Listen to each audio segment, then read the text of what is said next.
on that new building affected anything for you or not? Not necessarily. I mean, it includes it takes some parking. A little bit of parking, but That one side, but they're moving quick with that. they are moving pretty quick. I'm surprised every time I go over there. Significant visual stuff done. Yeah, no, that's good.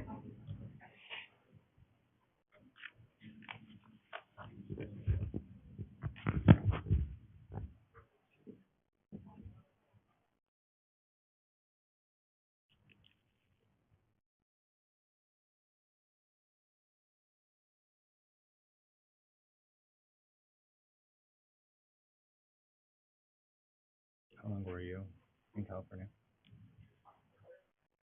About 4 days, 4 or 5 days. How much does the baby weigh? 12 ounces.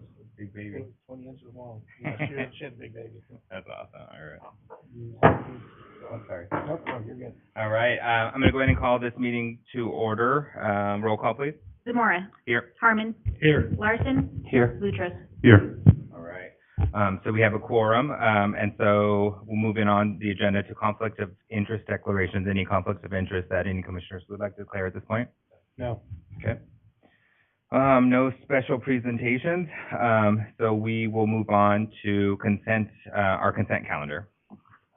Any discussion or of any items we want to pull out, or I entertain a motion to approve the consent agenda as presented? Yeah, there were a couple of typos. On page, So we'll have to, which item do you want to pull out? NN 2228-28. So So this is one of the ones that's repeated because it was a denial from Correct. last month. So in the consent agenda, we can pull out an item, so either accept it as a block, or you can request to pull out a specific item of one of. So would you like, which one do you have issues with? It's just an issue I want to raise with staff on a typo. I hear you, and we just need to pull out the consent agenda item. So you just need to say if it's item 1 on the agenda to pull out, or item 2. So we address the consent first, and then we, as a whole, and then we can pull out a specific one. It looks like item 1. Okay. Because that's one that's got the ANN 22-28. Okay. Would any issues with item 2? If not, I would entertain a motion to pull out item 1 and then address item. So there's another typo on CPM 23-6. Which item is that? 23-6. That's Item 2. Okay. Yeah. So All right. So something on both. all right. So we'll go ahead and address the first one Okay. on the agenda. So on page 2 of 70 of ANN 22-28, the recommendation for denial is followed by a statement regarding approving the request for an annexation and preliminary plat. That's the boilerplate language, and it should agree with the recommendation for denial. It should say, in denying the request for an annexation, not in approving the request. And that same language appears in the denials of the 3 smaller associated parcels. So that's something that just should be corrected before it goes to City Council. Okay. And then on, Is that on the first one? that's the first one, and then on the second. Let's take the action on that, and then we'll come to your second one. Okay. So I would entertain, if there's no other, with the amendments offered, I would entertain a motion to approve on the agenda 5-1, so consent calendar item 1, with the amended items. I'll make a motion to approve with the amended items. Is there a second? Second. Second. So the first was from Commissioner Harmon, the second from Commissioner Boutros. All those in favor? Aye. Aye. Any opposed? Motion carries. All right, now let's address item 2. So on CPM 23-6, on page 2, the word denial is misspelled. That just needs to be fixed. That's all. Okay, I'm sorry, did you mention the page it was on? Page 2 of Oh, yeah, that one CPM was the third one. 23-6. Yeah, Yeah. thank you. Any other items to address in that one? If not, I would entertain a motion to approve item 5-2 from our agenda with the proposed amendment. So moved. Okay, that was the motion from Commissioner Boutros, second from Commissioner Larson. Any discussion? All those in favor say aye. Aye. Any opposed? Motion carries. All right, so now we're going to go ahead and move into our proceedings. So this is a regularly scheduled meeting for the Planning and Zoning Commission. We serve both in a decision-making capacity and an advisory capacity for the mayor and the city council. There are two types of public hearings that the commission conducts. The first is a legislative hearing whereby we formulate recommendations on land use requests. Our recommendations are then forwarded onward to the city council, who make the decision. The second type of public hearing is quasi-judicial. A quasi-judicial hearing involves the consideration of a land use request such as an annexation, rezone classification, or approval of a subdivision preliminary plat. The public hearing procedures as required by Idaho Code are as follows. First, oral and written testimony will be accepted from those who have signed in to speak prior to the hearing being declared open. When providing testimony, please come to the podium, state your name and address, which will be included in the record. Staff will first present a report regarding the application being considered. Public testimony will follow. The applicant or the applicant's representative will present a summary of the request for no more than 10 minutes. Testimony for those in support will be taken, followed by those in neutral position, and finally those in opposition to the request. And all of those would be limited to no more than 5 minutes. The applicant will be offered the opportunity to provide a rebuttal testimony. After the rebuttal is given, the public testimony portion of the public hearing will be closed, and no new oral or written testimony will be allowed. So with that, I'm going to go ahead and open the public hearing for old business action item 1, which is case ANN 236, CPM 23-2, SUP 23-9. The item was the item was continued from June 14, 2023. A request by the land architects on behalf of Lane Development LLC is request to annex parcel R356660100, approximately 187 acres. 1.87. I'm sorry, I misheard. Approximately 1.87 acres, along with the adjacent right-of-way, with the proposed zoning of R3 high-density residential to include the approval of a development agreement associated with ANN 23-6. Concurrently, the applicant is requesting a comprehensive plan map amendment from MDR medium-density residential to HDR high-density residential to include approval of resolution number 23-23 associated with CPM 23-2 and approval of a special use permit for the Skyview Villas consisting of 10 buildings, duplex and triplex buildings with a total of 22 dwelling units and 3 common lots. Buildings along the perimeter are proposed to be 2-story in height, with the 2 buildings in the center of the development proposed to be 2.5 stories in height. The subject site is located on the north side of East Ustick Road and approximately 380.6 feet west of the intersection of South 10th Avenue and East Ustick Road within the city of Caldwell area of impact. Staff report, please. All right. Thank you, Commissioners. Alex Jones, Associate Planner, 61 Cleveland Boulevard. Today, the applicant brings forth the annexation comp plan amendment and SUP for Skyview Villas.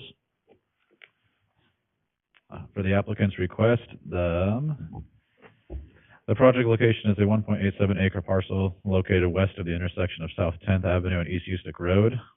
Applicant is proposing the parcel be annexed into the city with a R3 high-density residential zone. The applicant is also requesting a comprehensive plan amendment to reflect the future designation of the parcel to be high-density residential.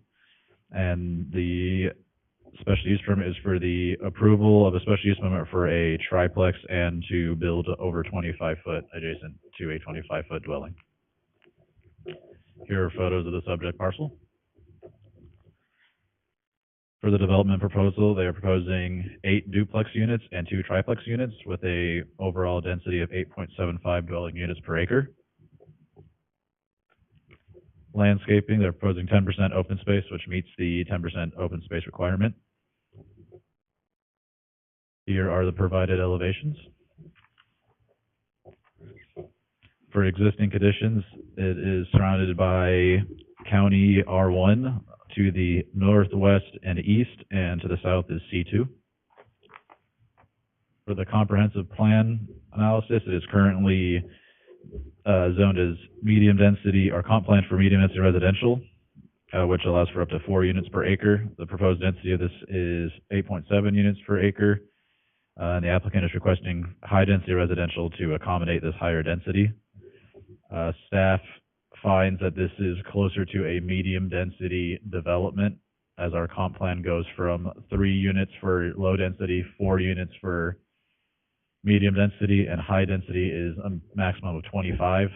Our comp plan doesn't really have a good middle ground for medium density developments. Staff just wanted to point that out. The subject parcel is also adjacent to business designation on the south, so this parcel will provide a buffer to the less dense residential units to the north. Utilities will be provided to the site. Staff received no outside agency comments, and the engineering and fire comments on the staff report. With the fire comments, that will be a late exhibit, which should be in front of you if you've had time to look that over. We received no public comments at this time.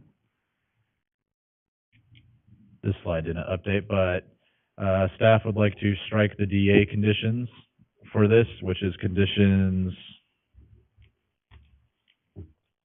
15 and 16. Staff does not believe a DA is necessary for such a small development, and I believe the applicant also agreed with this. They are requesting a height waiver to build over 25 foot adjacent to a 25-foot single-family home to the west and the north. Let's see. Staff finds this is in conformance with the comprehensive plan with 5 goals and 9 policies, and that if the commission approves the request, that it is subject to the conditions in the FCO. I stand for questions. Thank you. I have a couple quick questions. DA conditions. DA stands for Development Agreement. Okay, and what page are we referring to on that? So I know what is being proposed to be struck.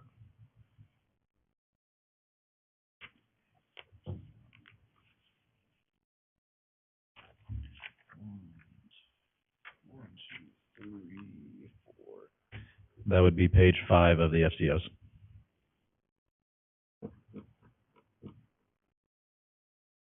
Which would be under Exhibit 1 of the staff report. And then while I'm finding that, you said it quickly, and I just want to write that down. The difference between medium density and high density. You said it stops at 4. Will you give me those numbers again? So for our comp plan designation for medium density, the maximum you can have is 4 units per acre, and the maximum you can have in a high density residential zone is 25. So there's nothing between the 5 and 24? Correct. The closest thing that you can get is with a PUD, which this parcel does not qualify for. It can go up to 12 units per acre, but this parcel doesn't qualify. It is not big enough for such a development. And this one it was 8 units per acre, or 8.75. 7.5, yeah. Okay, thank you. Questions for staff from commissioners? Commissioner Boutros.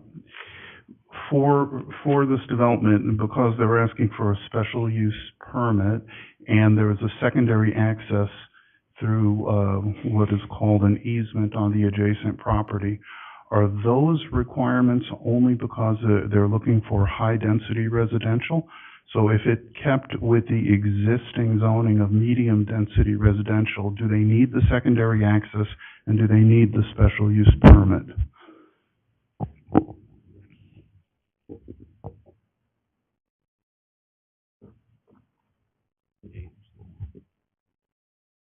The secondary access is for their density, and the special use permit is both for the height waiver and the fact that they're building triplexes here.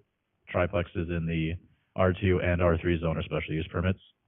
So both of those would be moot if they kept with a medium-density residential.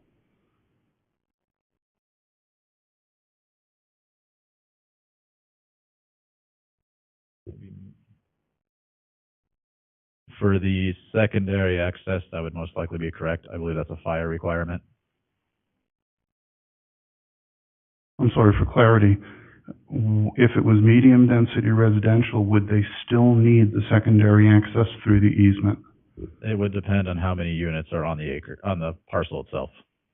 The secondary you. access are,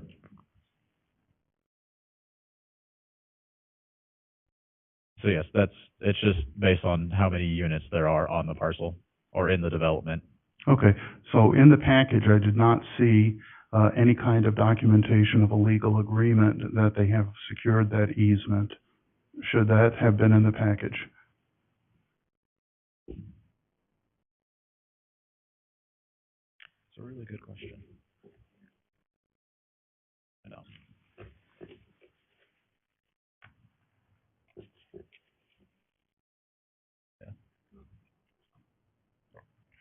Yeah. That can be a added condition requirement before going to council. But we do not have one at this time. Thank you. Unless the applicant does, and I have not received it yet. Thank you.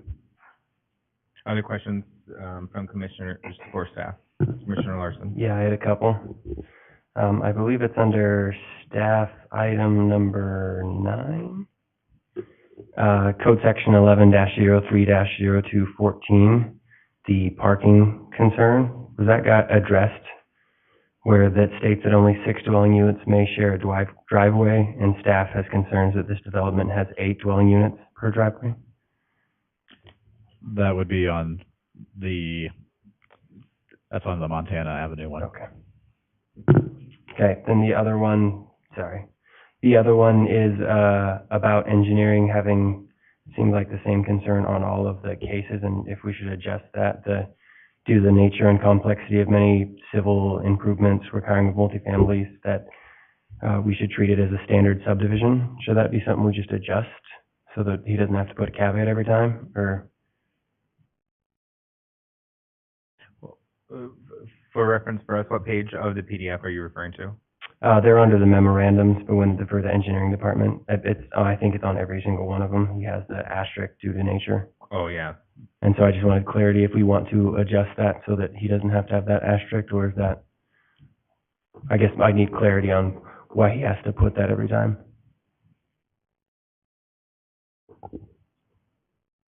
You want to answer that?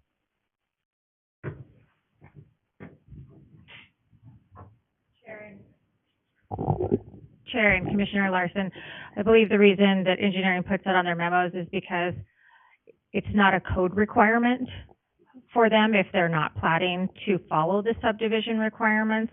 However, engineering is requesting that due to the nature of the project, they would like them to follow Okay, and if, subdivision requirements. so if we approved it, say theoretically we approved this, is that part of the requirements, and that will be, if we say according to the findings of fact, conclusions of law and stuff? Yes, Chair and Commissioner Larson, all of the engineering memos are part of the findings of facts and the order of decision. So if you approve it as is, that will become one of the conditions. Okay. Those are my only questions. Thank you. Other questions for staff? If not, I would ask, the applicant, I have, Andrew Wheeler listed here. Come on up. Go ahead and state your name and address into the record. Yep, Andrew Wheeler, project architect, 2923 North Arthur Circle, Boise, Idaho, 83702. Thank you. Go ahead. Alex, do you have the presentation up there? No, there it is. Thank you. Mr. Commissioner and members of the commission, we've been working on this project for about 1.5 years, going on 2 years now. We started in the moratorium phase of the city of Caldwell and picked it back up, and it's gone through a lot of starts and stops. We've received a lot of comments from city staff, which we've incorporated into the design you see before you today, and we're excited to present to you Skyview Villas. So as we look at the site overall, you can see the site here. I'm going to use a different laser pointer. It might be a little, blinded on the screen. Laser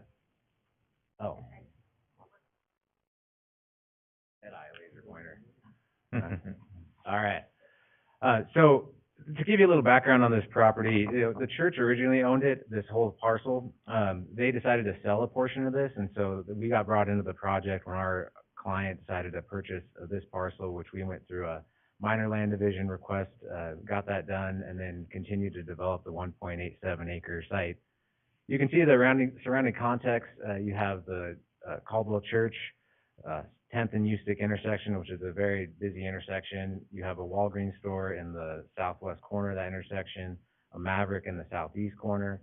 Beyond that, a Walmart, drive-through commercial, and then several businesses and commercial uses in the northeast. To the west, we have adjacent single-family home on 1 acre and other large 1 acre parcels. And then to the south, this is in the zoning for future business to the south end. This just shows you more clearly what commercial uses are around the area. So it's very heavily commercial. We see the medium density residential intent, the high density residential intent is to be that buffer in that transition zone from commercial to medium density to low density single family.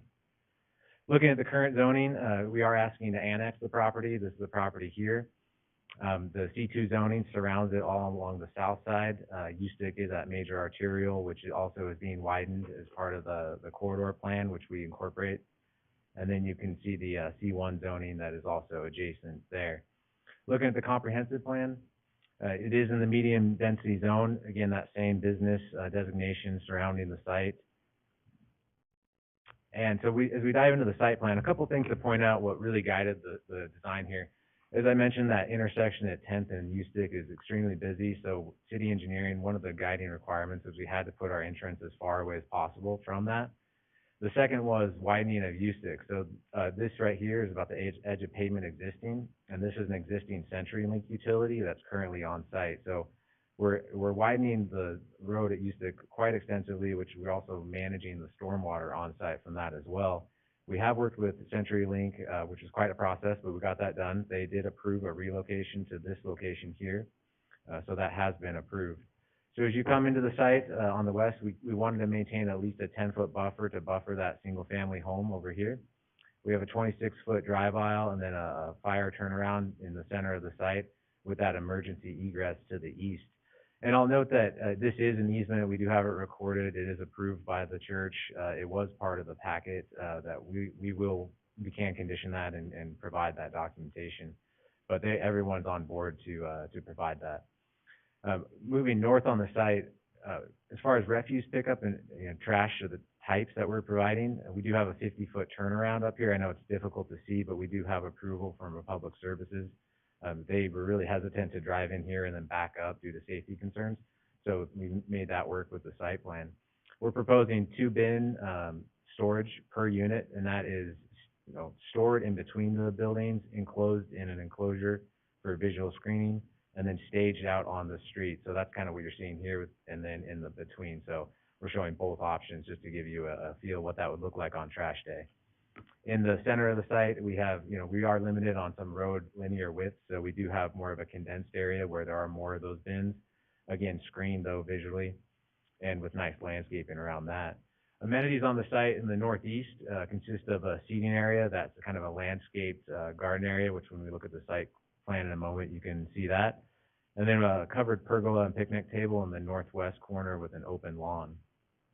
We also provide 8 bike parking in this location, 8 bike parking stalls, as well as a detached sidewalk to meet city standards along Ustick Road. And then that comes into these private entrances to these units, which allow front entrances facing Ustick, porches, windows. You're not looking at garages. We're able to tuck the garages behind, so you have a nice aesthetic along Ustick Road. I should jump into building types real quick. So we have 5 different building types. They're all varying in similarity, but they do have differences. So on type A on the west and the east in the middle site are 2-story duplexes. So this is a 2-story, typical 9-foot plate structure. It's not overly tall in size. Then we have a triplex, which is as far away from the residential use as we could put that, which is also a 2-story structure. We have a building type C here, which is 2.5 stories. So this building type C and D are 2.5 stories, centrally located, really trying to, mitigate the impact of that, but provide a diversity of housing in the marketplace. And you can see here, we also wrap around these units at building type C and D to provide more windows and bedrooms on the ground floor, again, trying to have a better street frontage on the interior of the project. And then building types E are there are these 4 on the top and then these 3 down here. With our 25-foot landscape buffer, that really pushed us up. So essentially, these are the same. They're just a little bit less in width. So, but more or less aesthetically, they're the same. And then we have our underground storage for stormwater in the northeast and northwest, which I'll jump into, but that's also why those were limited. One thing to note out too is staff really wanted us to connect the sidewalks to the north to future development, so that pushed our buildings out a little bit. We did provide that future connectivity. Here's looking at the landscape plan.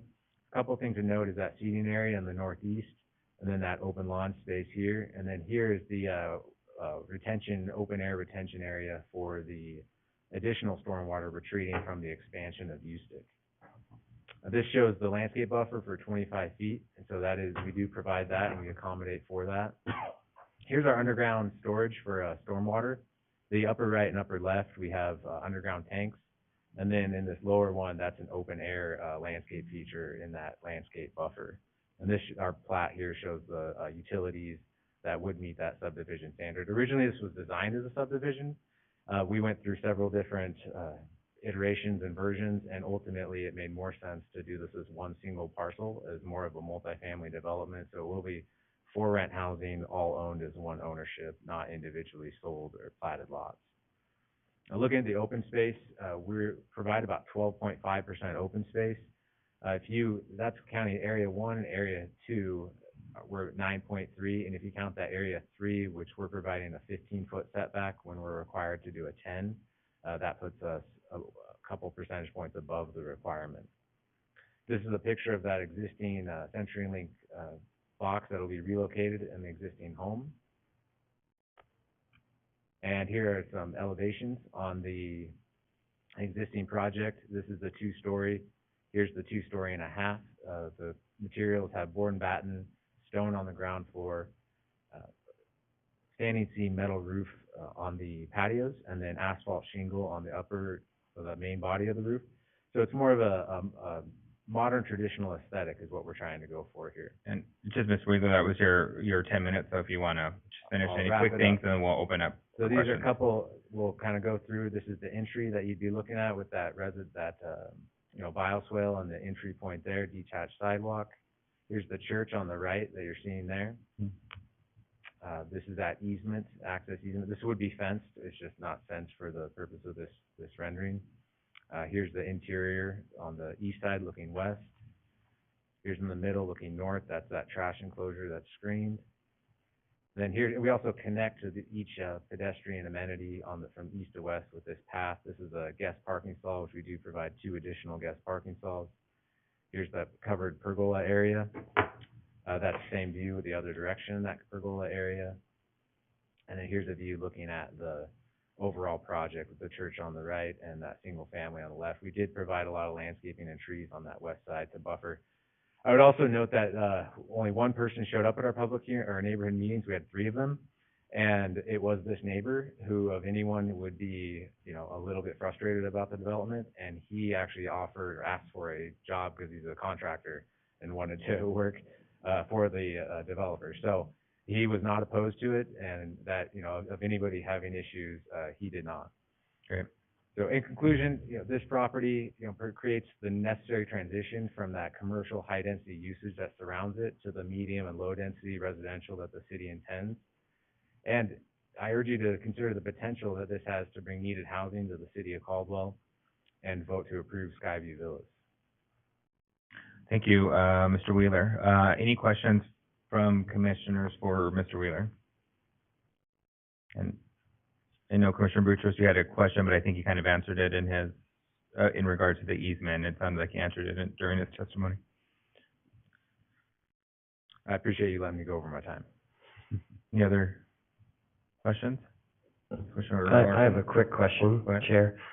Did you guys, since these are going to be kind of like multifamilies, did you communicate to like Valley Ride or someone for getting people to be able to travel around here so that they're near stuff, but if there's not going to be all those sidewalks totally designed out all the way down to Walmart and those other streets, have you guys communicated, or could you communicate to those type of people? We absolutely could. We have not, we've talked about that, and, knowing that here's the site, there's obviously, pedestrian circulation points around there. But that is a good opportunity to explore more, and we're certainly willing to, do something in addition to what's already there, whether that's funding some type of additional stop point or something to that effect. But that's a good idea. Okay, thank you. Any other questions? All right, thank you, Mr. Wheeler. Thank you. And I'll just note that I'm reading, we did receive that late exhibit, PZ 1000, just adding that to the record, which is the, fire department report.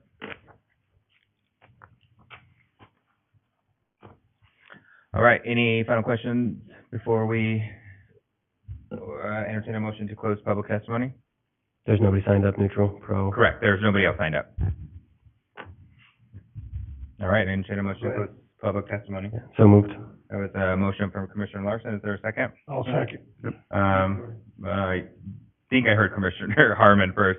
All right, all of those in favor of closing public testimony? Aye. Any opposed? All right, we have closed public testimony. Now is our time to discuss. It bothers me that this is sitting in the middle of a large area that's medium-density residential. I haven't heard a strong reason why this would be given a rezone to high-density residential.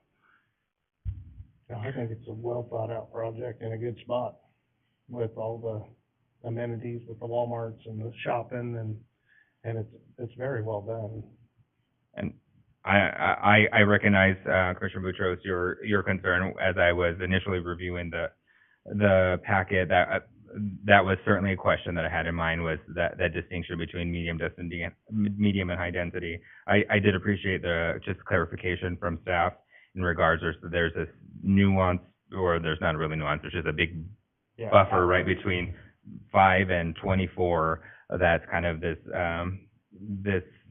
gap area. And I get it could be a slippery slope because that's a widespread as well, but I think at 8.75, for me, and looking at this development, just the placement of the buildings, where the taller ones were and those different things, I felt like, and then with no testimony in opposition to it, whether written or in person today, I feel like this was I hear your concern, and I feel like for me, it's mitigated. And it's something that I feel like I can support. And Yeah. keeping in mind that to the north particularly, the land is empty, and there's less probability that you would get adverse comments. Yes. When a project like this clearly looks like it's going to be an anchor, so all future development is going to come in and say, because this is high-density residential, they should be high-density residential. So if we look at that large block that is currently in yellow, those multiple properties, those are all likely in the future to become high-density residential because of this one. I'm curious, because I do know that, I believe, and I'll ask staff to provide me clarification, but typically high-density residential serves as a buffer between the commercial and the medium and lower densities, correct?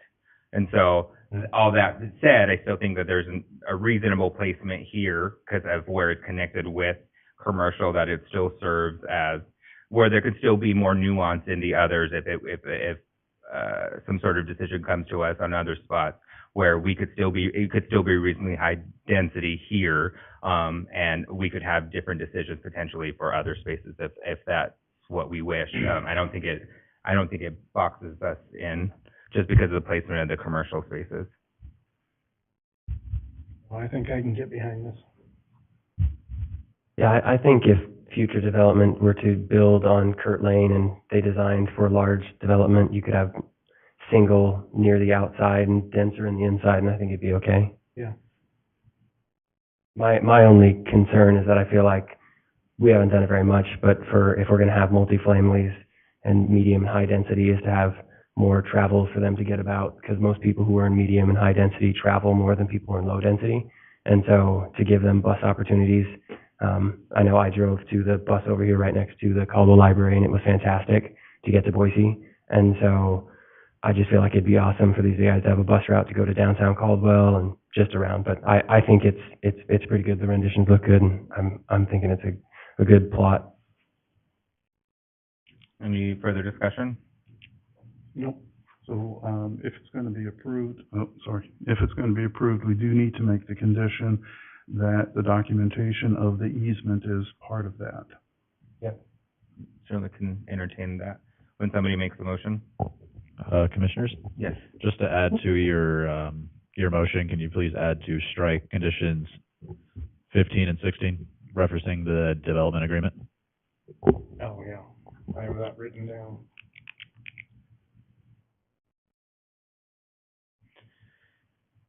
Hearing no further discussion, I would entertain a motion at the time.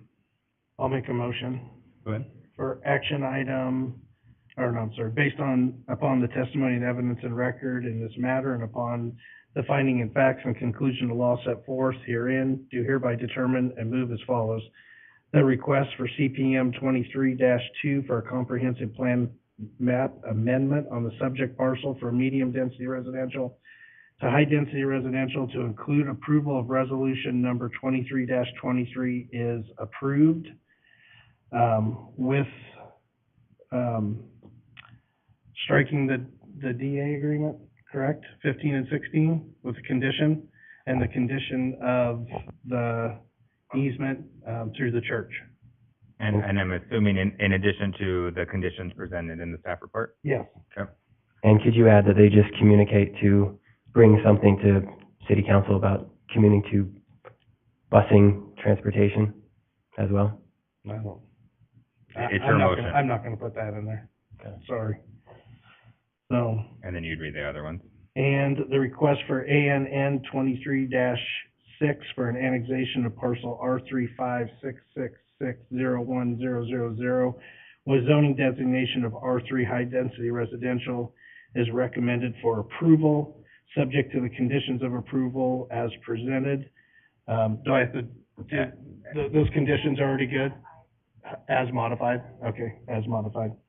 And the request for SUP 23-9 for the approval of a special use permit is recommended for approval, subject to the conditions of approval as presented. Thank you. So we have, Commissioner Harmon, this SUP would not be a recommendation, it would be an approval or denial at this level. Oh, it says on ours recommend for approval. do you Apologies. want to modify that last one, the SUP for a motion for approval? Okay. I modify that for recommendation for approval? So you would be making a motion to approve? Oh, we're just making a motion to approve. Yeah, the SUP 23-9. Okay. Make a motion. I You just modify that one? too? modified it to make a motion for approval. Okay. All right. So there is a motion on the table. Is there a second? Second? That motion was from Commissioner Harmon, and there's a second from Commissioner Larson. Roll call, please. Harmon. Yes. Larson. Yes. Boutros. No. Zamora. Yes. All right. So motion carries, and we are done with that action item. And so we'll close that public hearing and move on to new business. Open the public hearing for case number ANN 23-8, CPM 23-5, Jessica Heggie, on behalf of Jacob Boer, is requesting comprehensive plan land use map amendment from LDR, low density residential, to HDR, high density residential, as well as an annexation with a zoning designation of R3, high density residential, to include approval of resolution number 142-23 associated with CPM 23-5 and a development agreement associated with ANN 23-8. The applicant intends to utilize the site for Montana Avenue multifamily development consisting of 8 duplex units totaling 16 residential dwelling units. The 1.5 acre site is located at 26566 Montana Avenue on the east side of South Montana Avenue, approximately 2,000 feet south of the intersection of East Homedale Road in Caldwell, Idaho. Staff report, please. Thank you, Commissioners. Katie Wright, Associate Planner, 621 Cleveland Boulevard. Before you is Montana Avenue multifamily development, and you have been provided with 3 late exhibits, all which are public comments.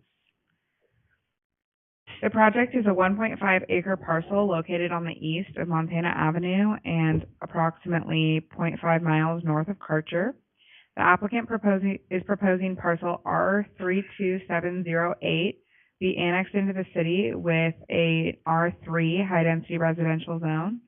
The applicant is also requesting a comprehensive plan amendment to go from low-density residential to future designation to be high-density residential. These are photos of the subject parcel. 8 duplexes are being proposed, equaling 16 dwelling units. A traffic impact study was not required for this development. The density proposed is going to be 10.67 dwelling units per acre. The code requires 4% open space, and they're providing approximately 10% of qualifying open space. The applicant is in compliance with all landscaping, land use separation, parking requirements, and setbacks. Here are elevations of the duplexes that will be staying below the height requirements for this zone.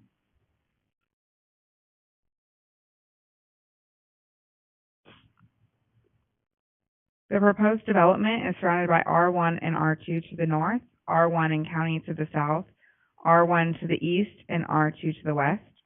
The nearest R3 is approximately 1 mile away. On the screen are approved developments in the surrounding area.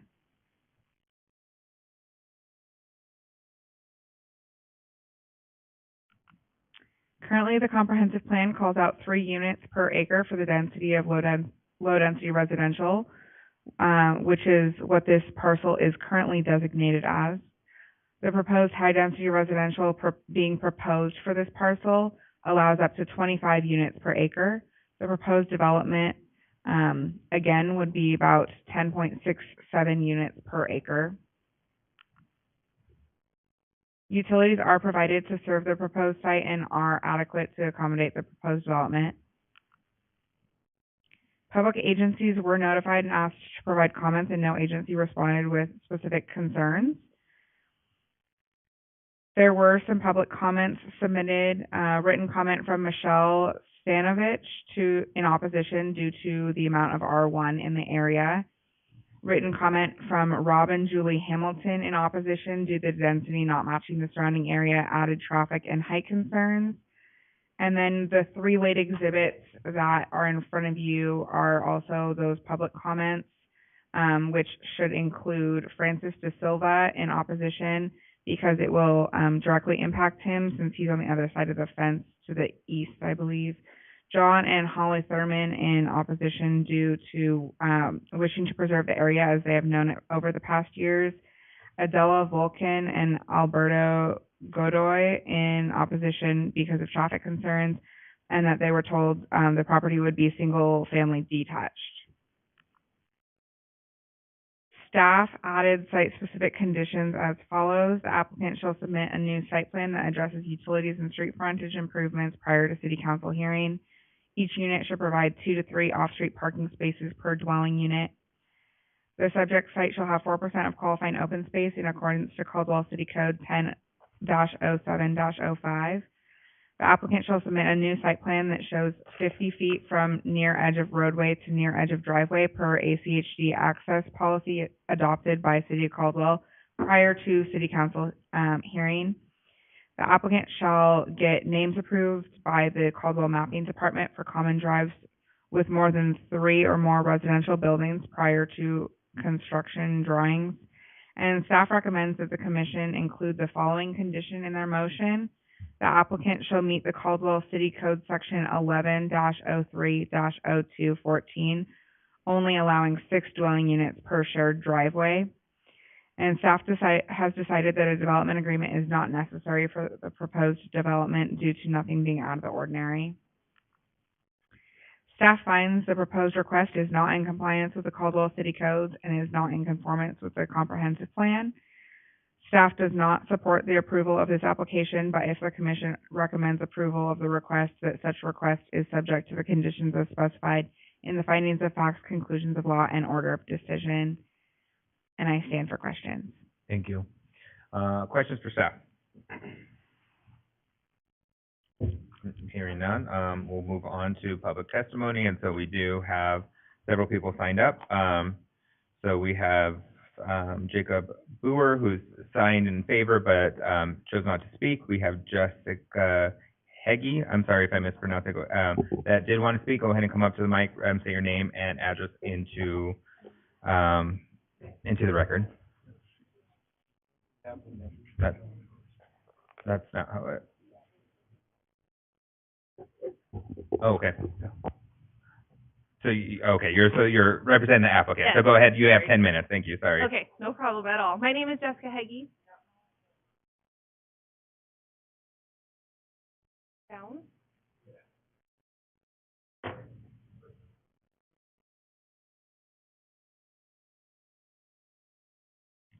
What's mouse? Oh, did that do it? Or did you do that? Okay, it works. My name is Jessica Heggie, 306 Northeast 2nd Street, Meridian, Idaho, 83642. I am the applicant. I'm the principal architect of Studio H Architects representing Jacob Boer for this development. I do want to just kind of go through how we got to where we are with the development. It's a very unique property. It's a very thin shape with a very large right-of-way. So I think going through how we got to where we are might help drive the conversation and hopefully come to an agreement on how best to move forward with this development. This one does not work right.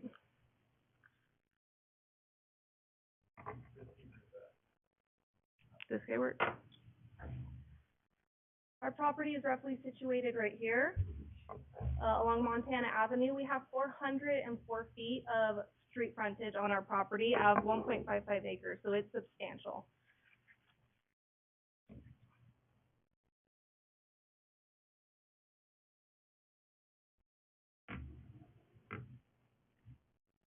So how we got to this point, this is our second major rendition of the site. Initially, we had designed these two entry points to actually have a loop road coming along the backside of the property. In our second pre-application meeting, we found out that the right-of-way requirement and the center line of the road were much closer to the property than we had anticipated. In fact, majority of the street expansion is on the property that was purchased by my client. We lost a substantial amount of property, about a quarter of an acre of the entire site. So we redesigned it. It no longer would fit a secondary road to make that a full loop. So we had two driveway entry points. We separated those entry points based on the requirements for the highway district and then associated units off of those. With what was left of the site and the buildable area outside the setbacks, we have 8 duplex units. They are very thin. They are complementary to the architecture of the rest of the neighborhoods. Keep going here. Thank you.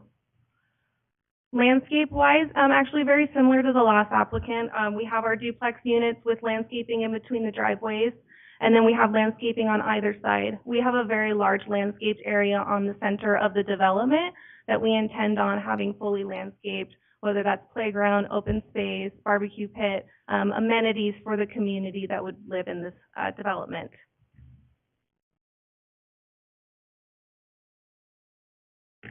So our units are 3-bed, 2.5 baths. We have oversized 1-car garages for each of those. You walk in and have a nice double-story volume. So they are very nice homes for people in this area. On the second floor, we have all of the bedroom spaces and bathrooms. One of the major items that was brought up in our neighborhood meetings is the windows on the property. So on the first floor, there are no windows on the sides of the building, so they would not front the neighbors to the east. There are windows on the second story, so we have the option of making them higher on the master bedroom, with the exception of bedroom number 1, which is in the center of the second floor, and that would be required to be an egress window. So that would be the only potential window that would be able to look into the neighboring property. We've designed a modern craftsman style residence. We feel that it is comparable to the neighborhood. It is not trendy. It is very traditional, and would provide a really nice looking home for people. It has 2 different sidings and stone. and then a second option, look for those, structures. So we found out last week that we are not allowed to develop within 50 feet of the pavement. So we put this together just to give an example of basically what's left of this property with the requirements that we're being asked to do. So it's awkward. There are 12 units, so there'd be your 6 per driveway. But for the majority of the land is just not developable with the standards. So we wanted to walk everyone through kind of how we got to where we are with this parcel, and trying to make a nice community, create housing for the city of Caldwell, and present basically our options for just the nature of the shape of the lot with all the requirements for planning and zoning, highway, utilities, et cetera. So, I welcome any questions you may have. Thank you. Any questions for the applicant? I do. Commissioner Harmon? Is, and I'm not familiar with that short of a driveway in, is that, is the fire department okay with that? Yes, Has it is been less than approved? 150 feet. That's my question. Thank you. Thank you. Other questions for the applicant? Okay, thank you. We do have several others signed up. We have nobody signed up in neutral. We have several signed up in opposition. So I will call you all up. Please keep your comments to no more than 5 minutes, and then the applicant will certainly have a opportunity to rebut after. So we'll go to Julie Hamilton. Go ahead and say your name and your address into the mic, please. Julie Hamilton, 14452 Kirby Court, Caldwell, Idaho, 83607. And we live basically directly behind the units. I mean, our fence backs right up to it. It's a very narrow strip of land. And one of our concerns is Montana sits quite a bit higher than the property currently. So it's something we brought up at one of the meetings, and they said they would have to raise up the property, which then with a 2-story building, I mean, is going to tower over our backyard. Right now we have a beautiful view, and I mean, you can see the side of that. That's what we're going to look at. That's all we're going to see. And with them losing property up to the road, I mean, those are going to be right up to our fence line. And then you're talking, you know, 16 units, that's at least 64 people, 32 cars in and out of there. So we're just sick about it. It's not what the entire, I mean, I get progress and put 4 or 5 individual homes on there, but to put this many homes in such a small area, they don't have to live there. They don't have to live backed up to that. One of the suggestions made to us was they could put a retaining wall up, but we feel like that would be like living behind Home Depot with a big cement wall. And that's not what we bought our property for and what we enjoy about Caldwell. So thank you. Thank you. Next up is Terry Martin. Good evening, gentlemen. Terry Martin, 19751 Red Top Road, Caldwell, Idaho, 83607. Thank you. And I'm counsel for John and Shauna Payne, and they live at the address which is 16488 South Montana, and that would be just south, adjacent to this property across from the Deer Flat Canal. And just as a side note, Mr. Payne and I have known each other since the 70s when we went to Valley View High School on 10th together. So we've seen this area develop. And it's an interesting development process as you come down from Homedale, South Montana. And the city has managed this very well in terms of ingress and egress, and that's the primary concern. And I don't understand when I heard the beginning of this that there's no traffic flow investigation or no traffic flow consideration on this, because this is the thoroughfare between Highway 55 and Valley View High School on the corner of Homedale and Montana, and the traffic is intense. Now, as I understand what the architect had indicated, this has now moved from a 16-unit to a 12-unit development to allow for the ingress and egress. So now you have two private driveways servicing 6 units coming in and out of that onto one of the busiest streets in the city. And that is, to us, the major problem. And I don't know if you are familiar with this particular area. I'm sure you are, being part of the commission. But this, again, is a busy, busy street. And now you're putting 6 residences, high density, with a short driveway, ingress and egress in. And that's just asking for problems without having the supporting infrastructure. Ms. Hamilton also raised an interesting perspective, is that the south end of this property is extremely deep relative to Montana. It is low. It's probably at least 10 feet under the elevation of the highway up to the canal, and you have an adjacent driveway and the Deer Flat Canal at that level. So it's a significant rise from one end of the property to the other end of the property as it relates to the grade of Montana. Again, the primary concern for my clients is the ingress and egress, but there's also other significant concerns, because the property, as you see directly to the west of it, is owned by the University of Idaho. The property just south of that property is private property that has been sold. So to raise a concern by Commissioner Boutros, you're sitting here putting a high-density property just adjacent to another property that is a very significant development in terms of acreage. As I recall, that acreage goes clear from that edge of the property to the end of Gem State Academy and to the back of Valley View Middle School. So it is a substantial property, and now you're setting an extreme high-density piece of property adjacent to it. And I think that raises concerns for a lot of people around there. In addition, again, growing up in this area, the shop at the far end is the old Matsui farm. And it's been pointed out, I think, to the developer that there is at least one, if not more, fuel tanks buried at that far end. So those are issues that are considered from an environmental perspective, being especially for the people that are east and north of the property, to be dealt with before the city annex, that it needs to be resolved as to what the environmental issues are relative to that particular issue on the far north end of the property. Thank you. Thank you. Thank you. We have John Payne, who signed up but did not want to speak in opposition. And then finally, we have Alberto Godoy, and it looks like there's 2 names. Della Volken. Okay. Okay, go ahead and read your name and address to the record, please. So bear with me. My name is Alberto Godoy, 16500 South Montana Avenue. I'm literally next door to the project that's being proposed. Living there, I am a native from Idaho. I am a native of Caldwell, Idaho. Went to all the Caldwell school districts here, so I'm very familiar with everything here.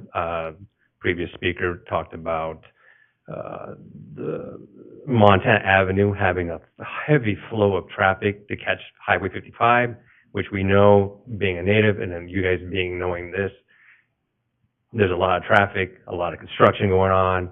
I've seen a lot of accidents happening. That private road in question that you see right there with the Deer Flat Canal coming out, I drive through out there, and sometimes I have a problem trying to even get on or off just because of the constant traffic. And I'm just talking myself, one person in and out to get access to a Montana Avenue. Now, having this property develop with a high density is going to be a lot. I can already foretell there's going to be a lot of accidents. And what's going to happen, it just doesn't make any sense to me. Apart from that, I did talk to everybody that's on this map that got this letter that are properties within 300 feet. I talked to everybody in that subdivision, literally on that fence line. Everybody there, I would say about 70% of them did not receive this letter or the previous 2 or 3 letters that were sent out for a meeting and on the site. And a lot of folks were quite surprised. And since they didn't have a letter, they didn't have a chance to write in their opposition to the project. So I kind of feel like they got blindsided when I showed up at their door and asked them, did you get this letter? Did you get this letter? Literally, door knocking on everybody that's on this map. And majority of them said they did not. So if I was looking for the folks to see if they would be here, but it was on short notice that they weren't aware. I feel that maybe we need to postpone it until they're all aware or they all got a copy of this letter. Apart from that, my other concern when I was talking to all the property owners along the fence line, their biggest concern is that they have a lovely sunset view over that fence. And they were concerned about a two-story building being built there. It would block all of that. We're talking about building after building after building, which would encroach on everybody's view.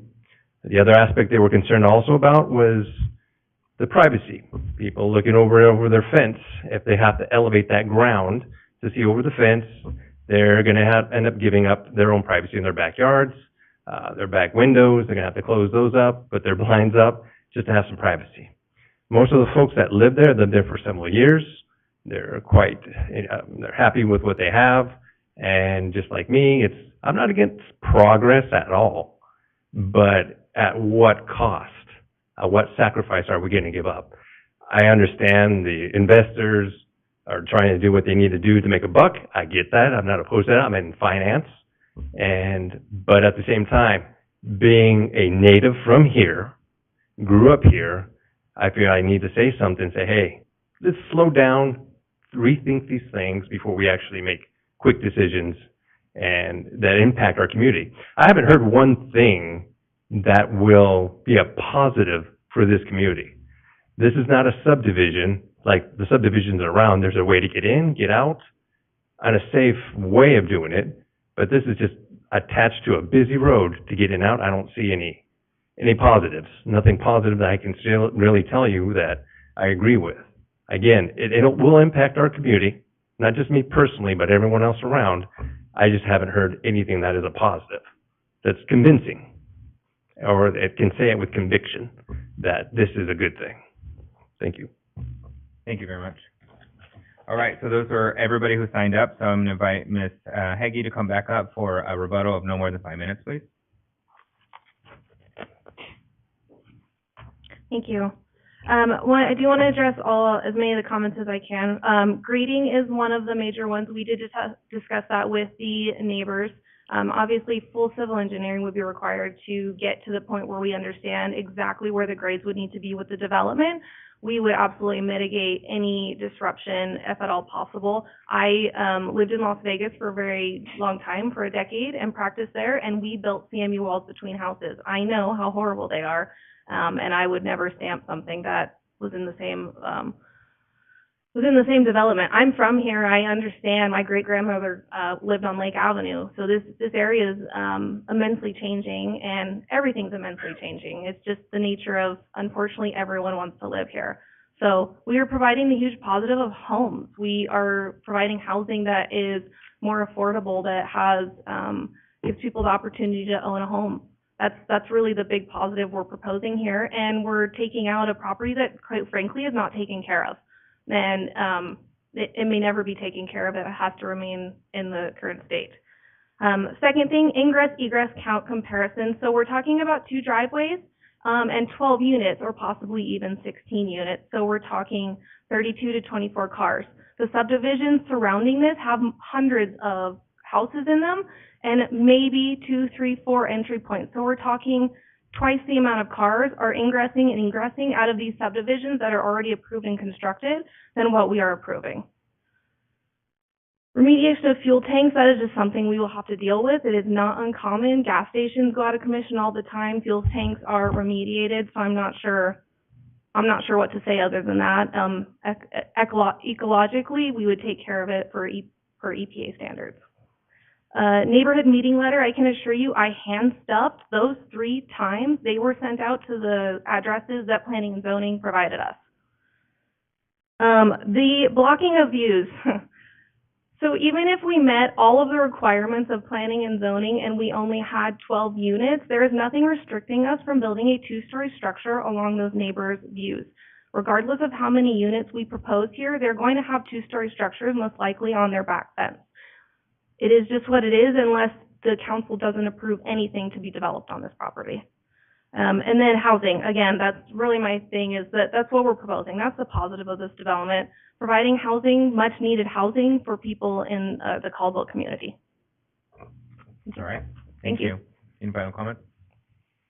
All right, so we are at the end of that, so I would, entertain a motion to close public testimony. So moved. Motion for Commissioner Boutros, is there a second? Second for Commissioner Larson. All those in favor say aye. Aye. Any opposed? Motion carries. Public testimony is closed. Time to discuss. So, we're seeing an unusual recommendation for denial from staff.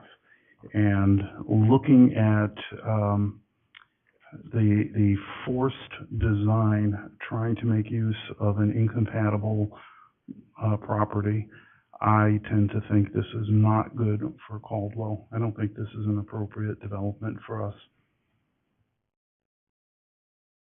Thank you. Commissioner Harmon, you have something? Yeah, I think I tend to agree. I don't, pretty good with a lot of them. I just don't like the in and outs on this. The neighbor thing on the back, the blocking of views, all of that. I'm with the developer on that. I mean, it's gonna come. I mean, there's two-story houses all over this valley. I mean, everybody's getting their privacy. I mean, I got a two-story house next to me that looks right in my backyard. So, I mean, that, I'm not opposed to that part of it. I don't like the short driveway. I don't like, I think they said 12 or 16? Are we not, I mean, I feel like this plan kind of came to us with not all the Ts crossed and the Is dotted. Commissioners, the site plan they gave us, with their proposed development was 16, but after some of the recommended, changes, they discussed a possibility of 12. Yeah, it just seems like there's too much out there for you guys with conditions already that, I don't know, I'd say this thing needs to either be moved off until they can get all those met and come with a solid plan, or that's just my thought. Yeah, I'm of the same opinion. I just wanted you guys to clarify for them who asked that the reason traffic impact studies only happen is based on dwelling unit quantity, correct? So if there's not a certain number of dwelling units, we don't do an impact study because there's not enough houses. So not that the road isn't congested, because it's brutal. I think the houses look phenomenal. I just I think, agree with that. like, they look like I would want to live in one of those. They're just, I feel like it just doesn't feel like it's fitting at all. The last one that we approved felt like it had a little more space around it, so we had lots of potential for other things we could adjust to make sure that piece works with it. This one, there's like nothing for us to fix. It's this one and done. And I think that the double in and out is pretty hard, because I don't think you can egress to the north up there, because you have to go through those people's properties, and you can't do to the east either. I mean, it's a really tough, and the 50 feet rule did we know about that earlier on? That just seems really rough on your guys' part as well, to just lose a ton of your land for development. So I don't think I can recommend it, but your guys' standpoint is also tough to develop something on a lot where you lose a lot of land to it. So I think the houses are great. I think if they were smaller, it'd be good. They were 1,960 square feet. I think if they were 1,000 square foot homes, and a few of them, it probably would work. But I just think they're a little too big, and just doesn't fit for this environment. Yeah, I'm in agreement with all of that. I think for me in particular, it's the compatibility of the space, and I know that was different than my last vote, but before there was commercial space, it served as a natural transition to commercial. This is, I'm looking at the map here on my screen, low density and high density. There's not that natural transition that occurs. That's, for me, that's the distinction between this and a previous vote. So I think I'm of a similar sentiment. I'm not in favor of approving this. And yet, And do the motion. okay, are we good with discussion? Are we ready for a motion? I'm good. Okay, all right, motion. Based upon the testimony and evidence in record in this matter, and upon the findings of fact and conclusions of law set forth herein, do hereby determine and move as follows. The request CPM 23-5 for a comprehensive plan map amendment on the subject parcel from low-density residential to high-density residential to include approval of resolution number 142-23 is recommended for denial due to the development not being compatible with the surrounding zoning. It is also inconsistent with the goals and policies within the land use chapter of the comprehensive plan, and the request for ANN 23-8 to annex parcel R 32708000000 with a zoning designation of R3 high-density residential is recommended for denial for the same reasons. Second. Okay, thank you. There was a motion for Commissioner Boutros and a second for Commissioner Larson. Roll call, please. Boutros, Yes. Larson, Yes. Zamora, Yes. Harmon. Yes. All right, the motion carries and the recommendations are made for denial. So we'll close that, hearing and move on. And so the next action items are, I would, entertain a motion to move these things. We'll have to do them separately, but as noted in red, so the recommendation from staff. So moved.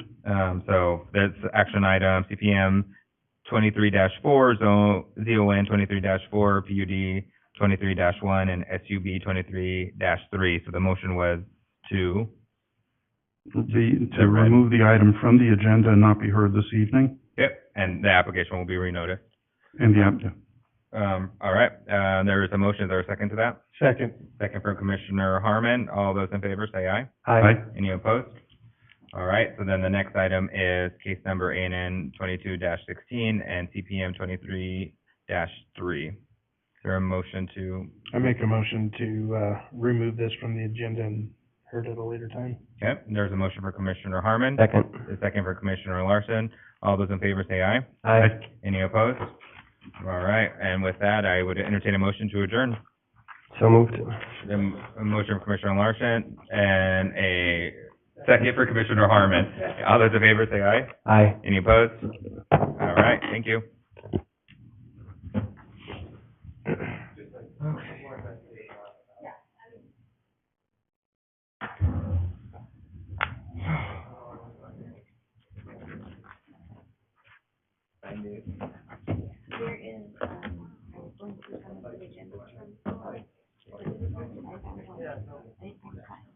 Did